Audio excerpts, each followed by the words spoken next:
트럼프 미국 대통령이 중국의 여러 경고를 뒤로하고 홍콩 인권법에 서명하면서 중국이 난처해진 상황이 됐는데요. 그런데 중국의 고민은 이뿐이 아닙니다. 석 달 전 미래에셋 자산운용이 미국 내 5성급 호텔 15개를 58억 달러에 인수한 것을 뉴스를 통해 접하셨을 텐데요.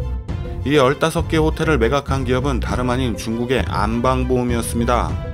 한때 우리나라 인수합병 시장의 큰 손으로 이름이 오르내렸던 안방보험은 경영권이 국유화된 이후 잇따라 해외 자산을 매각하고 있죠.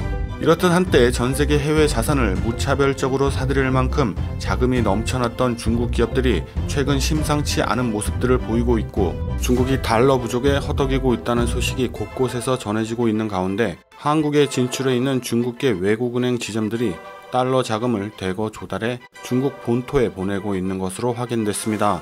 달러 부족에 허덕이는 중국이 한국은 물론 해외에 진출한 외연지점을 통해 달러 조달을 대대적으로 늘리고 있다는 분석입니다.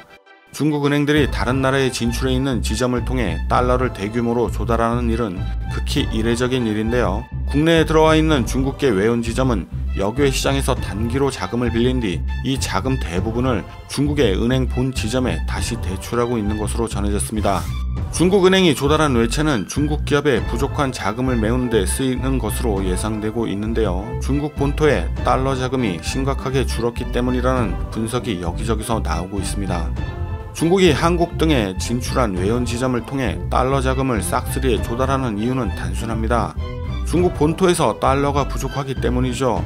중국 기업들이 자체적인 달러 자금 조달에 문제를 겪으면서 달러는 더 귀해지는 분위기입니다.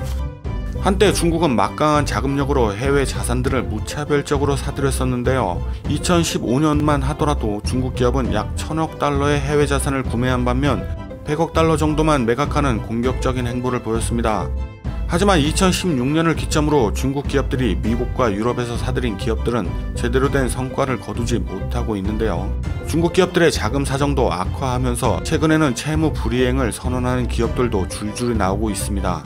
한때 힐튼과 도이체방크의 지분을 매입하면서 맹위를 떨쳤던 H&A는 유동성 위기에 직면한 이후 최소 200억 달러 규모의 자산을 내다 판 것으로 추산되는데, H&A는 올해 초 스위스 항공 서비스 회사인 게이트그룹을 RRJ 캐피탈에 14억 달러에 매각하기도 했습니다. 이런 중국 기업들의 행보에 나티시스의 아시아태평양 투자 책임자인 라구나레이는 너무 많은 부채를 감당하고 자금을 조달하거나 경제성이 부족했던 거래들의 부작용이 나타나고 있다고 말했습니다. 미중 무역 갈등 역시 영향을 미쳤는데요. 중국 기업들의 미국 내 투자에 이은 기술 빼내가기를 우려하는 미국 정부의 견제가 강해지면서 중국 기업의 미국 자산 매각 규모는 지난해 80억 달러에서 260억 달러로 대폭 증가했습니다. 중국 기업의 인수합병이 줄어들고 매각이 늘어난 배경에는 달러 부족이 가장 큰 이유일 수밖에 없는데요. 중국의 외환당국이 달러 부족을 경고하며 단속에 나선 데다가 미중 무역전쟁으로 중국의 무역 수지가 악화한 것 역시 영향을 미치고 있습니다. 한국은행 금융통합위원회 역시 지난달 보고서에서 중국은행은 달러 조달 문제를 안고 있다면서 미중 무역 분쟁 장기화에 따른 중국 기업들의 수출 실적 부진을 주요 원인으로 꼽았습니다. 중국 기업들이 벌어들이는 달러가 줄고 있음과 동시에 외부로 유출되는 달러는 확대되고 있는 것이죠.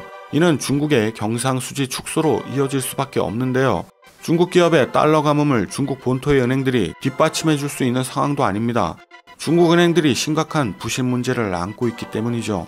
지난 25일 중국인민은행은 금융안정보고서를 통해 중국 내 은행 중 13%가 고위험 등급이라고 분석했습니다. 지난 5월 네이멍구 소규모 은행인 바오샹은행이 20여 년 만에 처음 국유화된 이후 중국 중소은행에 대한 우려가 갈수록 커지는 분위기인데요.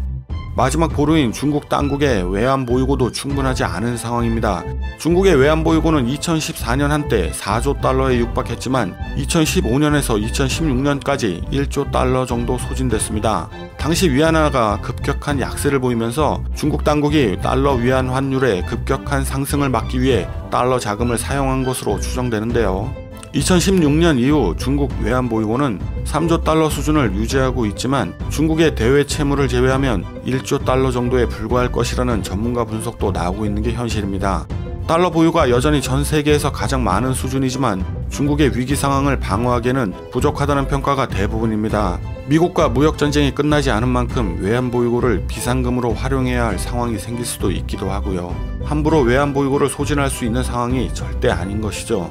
대중 무역 의존도가 지나치게 높은 우리나라에서도 중국의 상황에 민감할 수밖에 없는데요. 미국과의 무역 전쟁, 홍콩 사태에 더해 갈수록 부정적 모습을 보이고 있는 경제 지표까지 중국의 행보가 궁금해집니다. 지금까지 생활백서였습니다.